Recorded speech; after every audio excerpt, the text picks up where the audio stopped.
What's up, y'all? It's your girl Sakina, and I'm back for another review. This is my review for Love and Marriage Huntsville. This is season 3, episode 5. I totally forgot to record this review, and I was about to watch the Raising Kanan review from Color Me Pink. And when I got on YouTube, I seen a video for a full video for the episode. And I was like, oh, dang, I totally forgot that I have yet to review this. I'm going about my day, child. Speaking of Raising Kanan, I know we're talking about a whole nother show. If y'all have not gotten into that show, I highly recommend. It is a slow build up, but it's coming together. I really enjoy the show. I love seeing Kanan's mama and her brothers, Lou Fine behind. If y'all don't watch the show, y'all should definitely watch Power Book Raising Kanan because it is good. But nonetheless, let's go ahead and get into the show that we're here to review, which is Love and Marriage Huntsville. So let's go ahead and get into this episode. Shout out to Kimmy because she is much better than I would be, because by the time Kiowa and her husband arrived at that pizza parlor or wherever they was, I would have been going right along with him, and they would have just seen the dirty dishes that we left behind, because I just couldn't do it. It was very awkward. It looked like Kimmy spent a lot of her eye contact on the husband. I don't know if she felt tension from Kiowa or what, or if that's just what they decided to show within this little clip here. But it did seem like she was not really that comfortable speaking to them. And she even did say in the confessional that it was awkward. She said that it started off awkward. But if you ask me, the entire scene that we got to see was awkward. I did not like the fact that Maurice left her. Y'all know I had expressed that last episode. And so, yeah, it was just... They had a conversation about Monster, and she relayed a few messages to Kiowa that Maurice wanted to tell her. If Maurice wanted to give those messages, then he should have been present. He should have postponed, or whatever the case. His big pumpkin head ass wouldn't have got no type of messages out of me. But they want to come together to be a united front in front of Monster. Kimmy did bring up the whole vaping situation and how the new bitch decided to deliver the news. Kiowa did know, and she said that she wants to have another conversation with Monster about it, and to also let him know that, hey, we're all in communication, including Kimmy, all of that. So, I mean, go ahead and do y'all co-parenting thing. It's just some things definitely would be tweaked if I was Kimmy in regards to Maurice. Don't have me out here talking to you or talking to your baby mom if you can't respect me as a stepmother and allow me to step into that role and be aware of the things that your son is doing up under my roof and all of that. No. Child Destiny is dropping this divorce bomb over all the girls' heads. Her and Tisha are out car shopping, and they talking about hot girl summers and all of that. So Destiny is like, yeah, it is a hot girl summer because I'm divorced. And Tisha's like, whoa.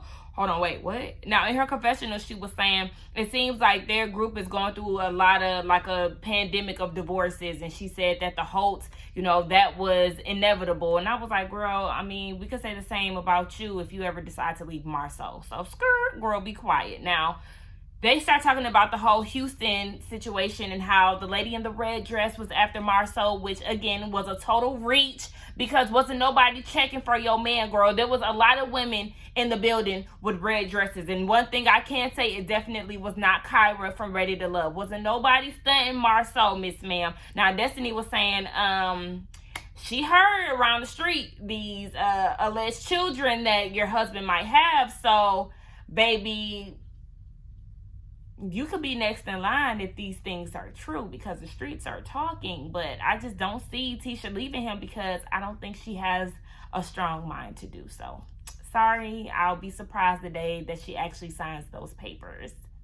So Mel calls Tisha, and I don't know if this was like production, like, oh, Mel, make sure that you call Tisha right now because she's with Destiny or whatever. I don't know. It just seemed like Tisha was acting like, oh my gosh, who's calling me, like it was a movie or something. I was like, okay. But anyway, Mel is inviting the girls to a girls' night out at her house, and Destiny wants to know if Tiffany is invited. Yes, she is. So after they get off the phone with Mel, Destiny fills Tisha in on this new bitch and how she came in dropping tea about LeBaric and how he could possibly had a side chick that was at the award ceremony, and how Monster was vaping in the bathroom. And Tisha was like, oh, I don't think I'm gonna like her. I said, girl, okay, listen, she might have some tea on your man while you playing, since she got all the tea in this vault of hers.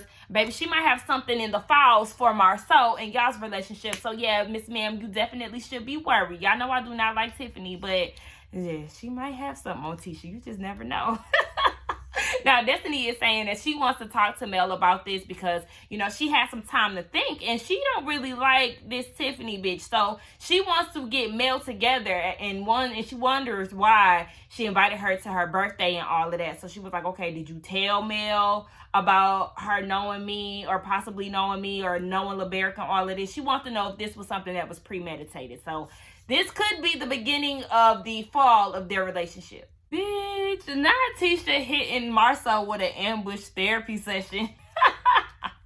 So she then took Melody's advice and went to go book a session with Dr. Francis. Marceau has no idea why they're there, because to him, he feels like, why are we here? If it's not broke, don't fix it. And Dr. Francis is looking like, okay, well, you need to be asking your wife why y'all here. And Tisha says she has been overwhelmed lately. She got a lot on her plate trying to take care of home. She just finished with her master's. She needs some help. They have businesses. There's like a lot on her plate. Now, the key word was a lot on her plate lately. I say lately. This is y'all's typical dynamic from what I'm understanding.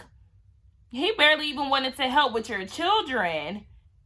What was that? The second half of the first season or whatever. Look, we already know that he is an absent father when it comes down to him being really hands-on. So it sounds like this is y'all's typical dynamic, Tisha. But I can't be mad at you for trying to get some type of order in your house. I just don't know how you gonna do that with a man like Marceau, who feels like everything that he does is right. It's either his way or no way. So good luck with this.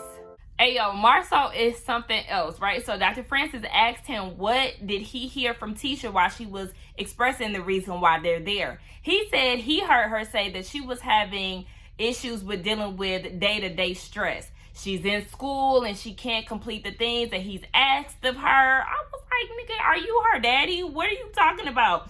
So then he says she's asking for a stress-free path of greatness. And Dr. Francis and Tisha both like, whoa, like, where did you hear all that? Because I ain't hear none of that. So, you know, they jumping on him. So you already know his back is against the wall and he does not like that.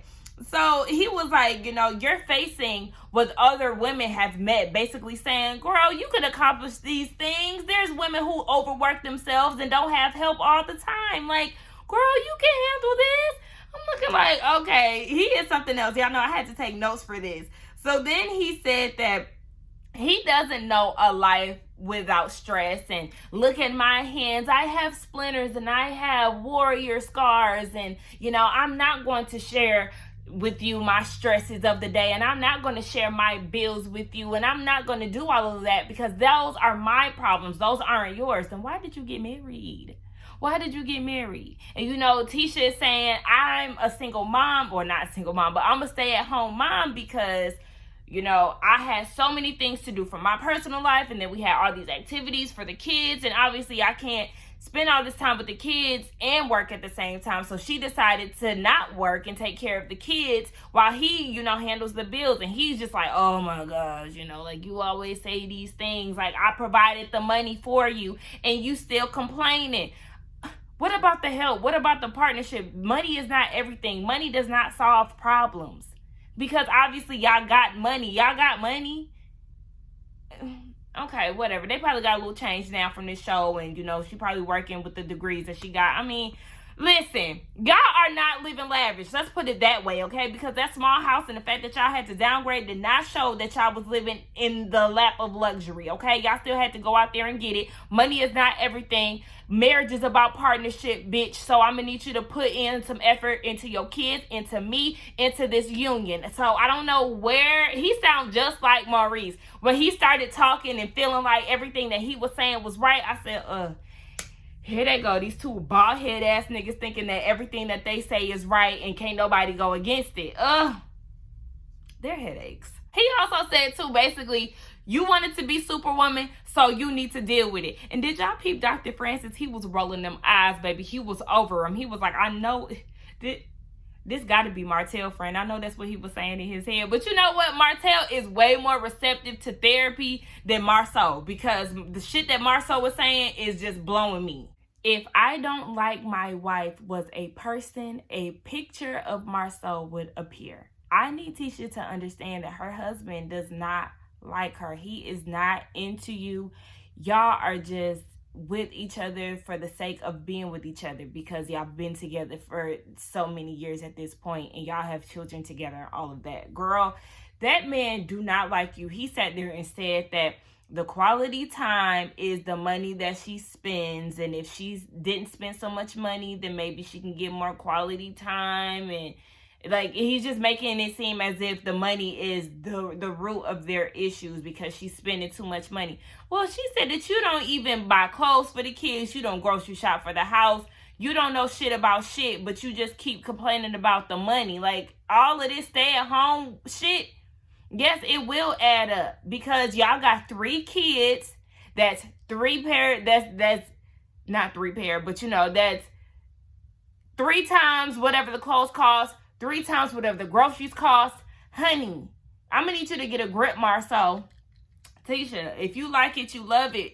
But just understand, he don't want to have date night with you on Thursday at 8 p.m. He got to pencil you in and tell Siri to remind him. And Dr. Francis is trying to tell him, I don't do that for things that are important to me, because she's not a priority. He don't give a damn about that lady. And the sooner that she realizes that, the better. Y'all know I do not like Tisha, but nobody deserves to be in a situation like that. But it's up to her to remove herself from a nigga like Marceau, because he is not into you, and he shows it every time he get his black ass on camera. Monster know he lying. Boy, you was not waiting until you 24 to have sex, okay? They tried to have a little mini version of the birds and the bees with him since he out here vaping. I guess you might as well, because he think he grown now. He is grown. He didn't hit a growth spurt. That flashback, he got a little mustache on him now. Okay, Monster. He got him a little girlfriend in Michigan. You know, that's where they from. So that's why he trying to hurry up and go ahead, spend the summer with his mama so he can see his little girlfriend. But really, this, I don't know. I don't like hearing Maurice talk. So, like, I was paying attention, but at the same time, I was just like, I mean, I understand he just wants his son to be shown in the best light, and he doesn't want him to make bad decisions like that, because, you know, it can linger, and some people will keep reminding you of what you've done. So, whatever Maurice was saying, child, I was in and out of it. I just tuned in once they started trying to talk about the birds and the bees and how sex isn't a bad thing and emotional connections and all of that. You know, they really, they kind of a dry group of people. I don't know if Kiowa is not into the cameras. It could be the same for Monster, but I was just like, y'all a little boring. It's a little awkward. Like, it started off very awkward. I'm like, okay. Y'all know each other, all 3 of y'all, so can we get a little personality, a little chuckle, a little laugh? Okay, but you know how teenagers are, honey. At some points, we don't like to be around our parents, so maybe that's what Monster is going through, so it's a little awkward for them. I don't know. Anyway, next. So we get this boring-ass, overdrawn scene of Tiffany and her husband. Do y'all notice in the intro, she's flashing her ring? I'm like, girl, you need to calm down, because I told y'all in the past review that she gives off the energy that she lives this perfect, happily married life, and that, like, her marriage is like the prototype or something. I mentioned that last time. Like, I don't know. They just keep trying to sell us on this happily married thing. Girl, y'all only been married for a year, and you practically forced the man to fucking marry you. So calm down, because we ain't buying it, bitch. Anyway, she telling her husband about the Destiny situation at her birthday brunch, and she was saying that she was using that as a way to make conversation. Girl, that's not a way to make conversation. And if you had the conversation with Destiny already at Melly's house, why did you feel the need to bring it up again at her birthday brunch? It just, it's something not clicking with her. I don't understand why she would decide to have that conversation again. And did y'all notice when she mentioned LeBerry, she labeled him as Destiny's baby daddy? That was very condescending, you bitch. Like, I don't like this lady. Anyway, yeah, she said that she's a blunt person and she's not changing it for anybody. I said, okay, well, you just make sure that you ready just in case somebody decides to bop you upside your damn head for that blunt mouth of yours. Anyway, I can't even remember what happened, what else was said within that scene. So let's just move on because I don't give a damn about them anyway. Mel invited Tisha over early for the little taco night or whatever it was that they was having. I'm like, why are y'all wearing sombreros, honey? This is a no. Like, you can have taco night without doing all of that. But nonetheless, Tisha looked very pretty. I liked her outfit, her makeup, her hair. This Tisha is what we like.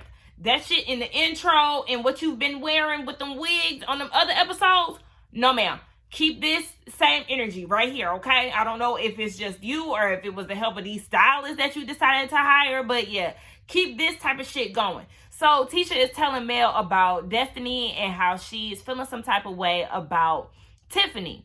And how she wanted, she wasn't sure if this was something that was premeditated and if Mel knew about the whole her bringing up the stuff that she brought to her birthday brunch. Now, Mel is feeling some type of way because she's like, me and Destiny are close friends. So you will have a conversation with Tisha about me, but didn't bring it to me. I feel like she wanted to tell you about this. She did want to talk to you about it. So it wasn't Tisha's place to bring that up because from my understanding, it seemed like Destiny wanted to talk to her at that event. But I guess Mel is like, okay, well, you kind of talking behind my back and I had to hear from Tisha instead of from you. But Tisha didn't allow Destiny time to get the message over to Mel. So it's just a major miscommunication. But I told y'all the things that Mel has been saying in her confessionals, it already leads up to them falling out anyway. One, we seen it on the trailer of the season. And two, just based off of the certain things that Mel has been saying. She is really giving me that overbearing friend type of vibes where she feels like Destiny needs to tell her everything. And the moment she's not telling her any and everything, she's all of a sudden fake or she's moving funny. And it's like, no, some people just operate different. And like I said in the last episode, I don't know what their dynamic was before the show started. So I don't know if they're telling each other the ins and out of their everyday lives. But Mel is giving me a little too much. Like, girl, I'm going to need you to back up and I'm going to need you most certainly to stop taking everything that Destiny does so personal. Child, Destiny get there and it's already hot and it's awkward because Tiffany there and she ain't feeling her. Mel taking it upon herself to address Destiny and this conversation that needs to be had apparently. So Destiny is like, okay, well, let me eat first. Yeah, we could definitely talk. She wants to talk one-on-one though. So she was like, yeah, let me eat first. I don't want to be hangry or anything like that. But Mel is continuously pressing the issue and digging and trying to figure out what it is. So Destiny is like, yeah, it's about the birthday brunch and the cold tea that was served. And here comes Tiffany. Oh, what tea? Because I don't remember anybody ordering any tea. Girl, you already know who she's talking about. That's why you inserted yourself. You a hit dog that's hollering. So Destiny is like, yeah, it was some cold tea. And I'm trying to figure out what's going on. And Mel is like, okay, so do you think that it was me? Like, you think that I knew that she was going to bring that up? And Destiny is like, well, hold on. Let me get my thoughts out. Let me get myself together because she was eating at the time. And Mel is still pressing the issue. And she was like, okay, let me get to it. So, the fact that Mel is continuously asking about this after Destiny is trying to get her words out and get herself together is already heightening the tension in the issue. So it's like, girl, Mel, chill out. I understand you may be feeling some type of way because you think, according to Tisha, that Destiny is mad at you. Destiny just wants to clarify some things. She got some questions for you. So Tisha definitely should have shut her mouth up because look at what you got started. Destiny simply just wanted to talk to her and trying to figure out why she brought this bitch to her birthday brunch. And now, all of a sudden, they about to go at it. So that's where the episode ends. Y'all let me know what y'all thought about this episode. It was cute or whatever. I mean, it was good to me. Y'all let me know. Let's get down in the comments and talk. Don't forget to like, comment, and subscribe to my channel. And I will see y'all in the next one. Bye.